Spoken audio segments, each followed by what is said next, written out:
నమస్కారం, నా పేరు బాల. బీసీఎన్ న్యూస్ కి స్వాగతం. ముందుగా ముఖ్యాంశాలు. ఆకివీడులో ఉత్సాహంగా సుపరిపాలనలో తొలి అడుగు కార్యక్రమం.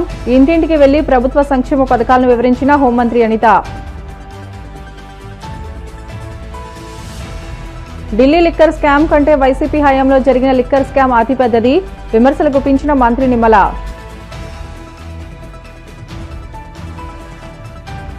అజ్జమూరులో ఆకివీడు మండల పట్టణ స్థాయి వైసీపీ విస్తృత స్థాయి సమావేశం. పార్టీ శ్రేణులకు దిశానిర్దేశం చేసిన వైసీపీ ఉండి నియోజకవర్గ ఇన్ఛార్జ్ పీవీఎల్.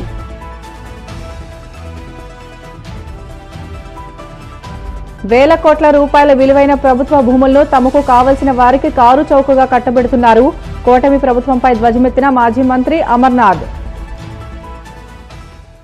ప్రతిపక్ష హోదాను అడుక్కునే స్థితికి వైసీపీని ప్రజలు దిగజార్చారని రాష్ట్ర హోంశాఖ మంత్రి వంగలపూడి అనిత అన్నారు. పశ్చిమ గోదావరి జిల్లా ఆకివీడులో జరిగిన సుపరిపాలనలో తొలి అడుగు కార్యక్రమంలో ఆమె ముఖ్య అతిథిగా పాల్గొన్నారు. ఈ సందర్భంగా వెలమపేట రామాలయంలో ప్రత్యేక పూజలు నిర్వహించారు. అనంతరం టీడీపీ సీనియర్ నాయకులు అల్లు సాంబా నివాసం వద్ద అనితను ఘనంగా సత్కరించారు. ఈ సందర్భంగా ఇంటింటికి తిరిగి కూటమి ప్రభుత్వ పరిపాలన గురించి అడిగి తెలుసుకున్నారు. అనంతరం జరిగిన సభలో ఏపీఐఐసీ చైర్మన్ మంతెన రామరాజు మాట్లాడుతూ ప్రజల ఆశీస్సులతో ప్రభుత్వం ముందుకు సాగుతుందని అన్నారు.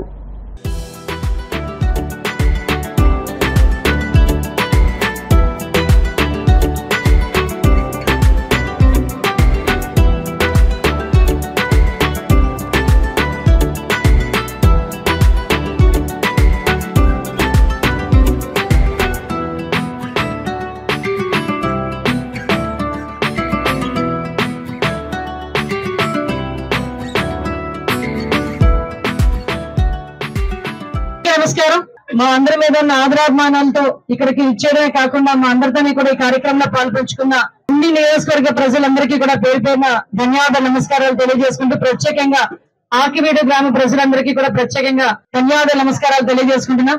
ఈ రోజు ఈ కార్యక్రమానికి సుపరిపాలన తొలి అడుగు అనే కార్యక్రమానికి ముఖ్యంగా మన ఎన్డీఏ కూటమి వచ్చి మీరందరూ కూడా ఎంతో అంటే ఒక కసితో పనిచేశారు. మొన్న ఎలక్షన్స్ ఎంత కసితో పనిచేశారంటే ఒక్కొక్క నియోజకవర్గంలోనూ ఒక్కొక్క కథ ఉంది. 2019 నుంచి 24 వరకు ఒక దుష్ట పరిపాలన నడిచింది. ఆ దుష్ట పరిపాలన అంతమొందించాలి అనే ఒకే ఒక కారణంతో చాలా మంది చాలా సైలెంట్ గా ఉన్నా కూడా ఎలక్షన్ టైం వచ్చేసరికి వాళ్ళ తాలూకు విశ్వరూపం చూపించి చాలా అత్యధిక మెజార్టీలతో ఒక్కొక్కరు మెజార్టీ చూసుకుంటే నాకు తెలిసి ఈ 2024 ఎలక్షన్ లో వచ్చిన మెజార్టీని బీట్అవుట్ చేయాలంటే చాలా కష్టం ఇన్ ఫ్యూచర్ లో కూడా. అంత మంచి మెజార్టీస్ తో మమ్మల్ని అందరినీ గెలిపించారు. సుమారుగా ఒక సంవత్సరం గడిచింది. ఈ సంవత్సరం గడిచిన తర్వాత కూడా మీ అందరి దగ్గరికి రావాలి, ఉన్న సంక్షేమ కార్యక్రమాలు ఇస్తున్నవన్నీ అందుతున్నాయా లేదా, అందకపోతే ఎందుకు అందట్లేదు అందించే కార్యక్రమం చేయడానికి, అదేవిధంగా అభివృద్ధి కార్యక్రమాలు ఏం జరుగుతున్నాయో అవన్నీ చూడటానికి, ఇంకా మీకు 4 సంవత్సరాల కాలంలో ఏమి చేయాలి అన్న ఒక పక్కా ప్రణాళికతో ముందుకెళ్లే దానికి మాత్రమే ఈ రోజు మీ అందరికి రావడం జరిగింది.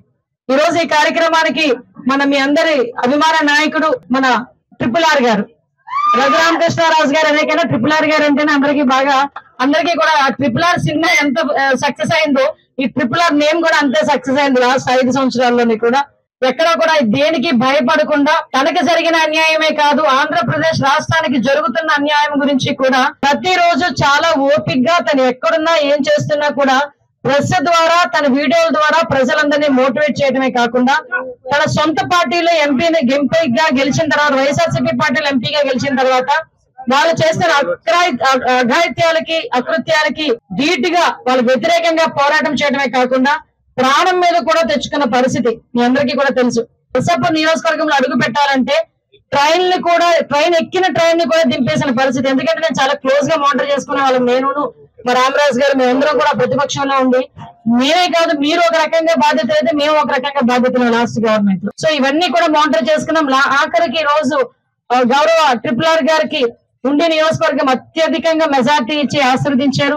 దానికి ప్రతిఫలంగా ఈ రోజు గౌరవ ముఖ్యమంత్రి గారు కూడా గుర్తించి ఈ రోజు డిప్యూటీ స్పీకర్ స్థాయిలో ఈ రోజు కూర్చోబెట్టారు. ఈ రోజు ఈ కార్యక్రమానికి యాక్చువల్ గా ఈ కార్యక్రమం రావాలని చేరుకున్నప్పటికీ కూడా డిప్యూటీ స్పీకర్ హోదాలో పార్టీ కార్యక్రమాలకు అటెండ్ అవ్వకూడదు ఒక కారణం ఉంది కాబట్టి ఈ రోజు రాలేక తన కుమారుని భరత్ గారిని అదేవిధంగా మీ అందరి అభిమాన నాయకుడు రామరాజు గారిని ఏపీఎస్సీ చైర్మన్ గారిని కూడా ఇక్కడ తీసుకొచ్చి ఇక్కడ నిలబెట్టడం జరిగింది.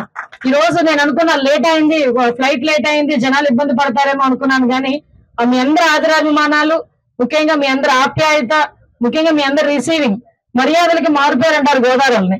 ఆ మర్యాదలన్నీ కూడా నాకు చేసుకుని ఇంటి ఆడబిడ్డగా నన్ను ఆహ్వానించిన మీ అందరికీ కూడా నేను ధన్యవాదాలు తెలియజేసుకోవాలి. ఎందుకంటే లాస్ట్ 5 సంవత్సరాల కాలం, ఈ 1 సంవత్సరాల కాలంలో మీరు బ్యారేజ్ వేసుకోవచ్చు. సుమారుగా తల్లికి వందనం డబ్బులు ఎంతమంది పిల్లలు ఉంటే అంతమందికి ఇవ్వడం, కానీ పెన్షన్స్ కూడా మీరు ఒకసారి ఆలోచిస్తే ఇక్కడ చాలా మంది పెద్దవాళ్ళు ఉన్నారు, కొంతమంది మహిళలు కూడా ఉన్నారు, పెన్షన్ తీసుకుంటున్న వాళ్ళు కూడా ఉన్నారు. లాస్ట్ జగన్మోహన్ రెడ్డి గవర్నమెంట్ లో 2,000 రూపాయల నుంచి 3,000 రూపాయలు చేయడానికి 5 సంవత్సరాలు పట్టింది. వెంటనే చేస్తానన్న పెద్ద మనిషి తీరా ముఖ్యమంత్రి అయిన తర్వాత పెంచుకుంటూ పోతానని చెప్పి సంవత్సరానికి 250 పెన్షన్ ఇచ్చిన పరిస్థితి.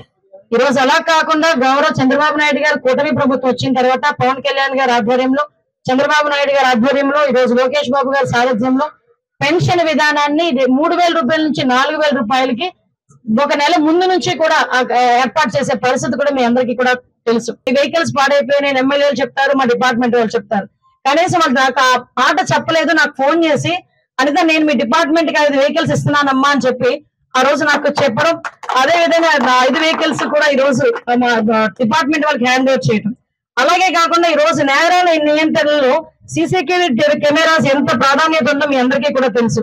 ఒక సీసీటీవీ కెమెరా అంటే 100 కళ్ళతో సమానం. ఈ రోజు ఎక్కడైనా లా అండ్ ఆర్డర్ ఇష్యూస్ వచ్చినా మేము మాక్సిమం వచ్చిన తర్వాత ఇన్వెస్టిగేషన్ లో ఫస్ట్ మా పోలీసులు పైకి చూస్తారు ఎక్కడెక్కడ సీసీ కెమెరాలు ఉన్నాయా లేదా అని. ఫస్ట్ ఇన్వెస్టిగేషన్ లో పార్ట్ అది. లేకపోతే అక్కడ చుట్టుపక్కల ఎవరికైనా సీసీటీవీ కెమెరాలు ఉన్నాయేమో చూడండి అని. మేము ఇంతకు ముందు 2014 నుంచి 19 వరకు ఉండేటప్పుడు కూడా సీసీటీవీ కెమెరాస్ మీద ప్రత్యేకమైన దృష్టి పెట్టుకున్నాం. ఆఖరికి కొన్ని టూల్స్ కూడా వాళ్ళకి డిపార్ట్మెంట్ వాళ్ళకి కొన్ని టూల్స్ కూడా ఇచ్చేవాళ్ళం. సో అవేమీ లేకుండా లాస్ట్ 5 సంవత్సరాలు కంప్లీట్ నిర్వీర్యం చేశారు. మళ్ళా ఈ రోజు ప్రత్యేకంగా దానికి గురించి కూడా మీకు చెప్పాలి. దగ్గర 1100 ఫేస్ రికగ్నిషన్ సంబంధించిన సీసీటీవీ కెమెరాస్ అన్ని ఏర్పాటు చేసి ఈ రోజు సుపరిపాలన తొలిగడలో భాగంగా ఈ రోజు ఎన్డీఏ కూటమిలో భాగంగా ఇంతక గవర్నర్ నారా చంద్రబాబు నాయుడు గారు కానీ, అదేవిధంగా లోకేష్ బాబు గారు కానీ, పవన్ కళ్యాణ్ గారు కానీ, మోడీ గారి యొక్క నాయకత్వంలో ఈరోజు అందరూ కూడా ఈరోజు మన యొక్క తెలుగుదేశం పార్టీ మంత్రులందరినీ కూడా ఒక్కొక్క కాన్స్టిట్యున్సీలో వారి అందరికీ సంబంధించి ఒక్కొక్కరికి 10 కాన్స్టిట్యున్సీలు ఇస్తూ ఈ రోజు ప్రతి గ్రామంలో తెరమని చెప్పడం జరిగింది. అంటే ఈ స్కీమ్స్ కానీ ఇక్కడ ఏమైనా ప్రాబ్లమ్స్ ఉన్నాయో, అందరి వారు ఎవరైనా ఉన్నారా, ఈ యొక్క ప్రభుత్వ పాలన ఎక్కడన్నా జరిగినటువంటి విషయాలు ఎక్కడన్నా ఉన్నాయని చెప్పి తెలుసుకోవడానికి రావడం జరిగింది. అందులో భాగంగా ఈ రోజు హోంమంత్రి గారు రావడం సుపరిణామం. అదేవిధంగా రాబోయే రోజుల్లో ఇక్కడ తెలుగుదేశం పార్టీ ఎన్డీఏ కూటమి ముందుకు తీసుకెళ్లి అత్యధిగా అభివృద్ధి చెందే విధంగా త్రిపురార్ గారి నాయకత్వంలో గౌరవ శాసనసభ్యులు ఉపసభాపతి గారు రఘురామకృష్ణరాజు గారి ఆధ్వర్యంలో, అదేవిధంగా మంత్రి గారు కానీ నాయకులందరూ ఆధ్వర్యంలో చక్కటి డెవలప్మెంట్ కార్యక్రమాలు చేయడం జరుగుతుందని చెప్పి తెలియజేసుకుంటూ ఢిల్లీ లిక్కర్ స్కామ్ కంటే వైసీపీ ప్రభుత్వ హయాంలో ఏపీలో జరిగిన లిక్కర్ స్కామ్ అతిపెద్దదని మంత్రి నిమ్మల రామానాయుడు అన్నారు. కడప జిల్లాలో నిర్వహించిన సుపరిపాలనలో తొలి అడుగు కార్యక్రమంలో ఆయన పాల్గొని మాట్లాడుతూ వైసీపీ ప్రభుత్వంలో కీలకంగా వ్యవహరించిన పెద్దిరెడ్డి రామచంద్రారెడ్డి దొంగ ఓట్ల మంత్రిగా పేరొందారని ఆరోపించారు. జగన్ మామిడికాయల్లాగా మనుషులను తొక్కించుకుంటూ పోతుంటారని వ్యాఖ్యానించారు. పులివెందుల్లో కూడా తల్లికి వందనం డబ్బులు ఎంతమంది పిల్లలు ఉంటే అంతమందికి పడ్డాయని తెలియజేశారు.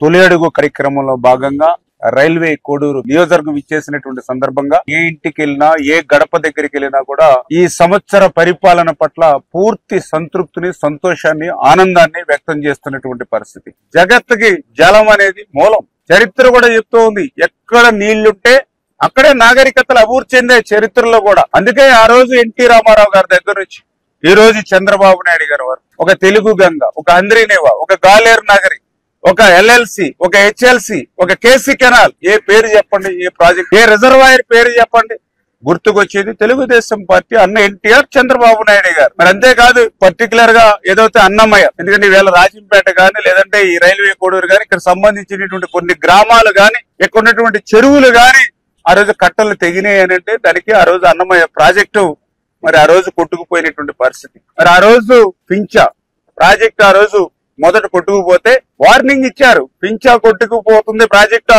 ఆ నీరు ఇన్ఫ్లో అంతా కూడా అన్నమయ్యకు వస్తుంది అని చెప్తే కేవలం ఆ రోజు జగన్మోహన్ రెడ్డి గారు వాళ్ళ అనుశీలి ఇసుక దందా కోసం, శాండ్ మాఫియా కోసం ఆ రోజు అన్నమయ్య ప్రాజెక్టుకి మరి పించా ప్రాజెక్టు కొట్టుకుని ఇంత వాటర్ వస్తుందని తెలిసినా కూడా అక్కడ గేట్లు సకాలంలో ఓపెన్ చేయటం.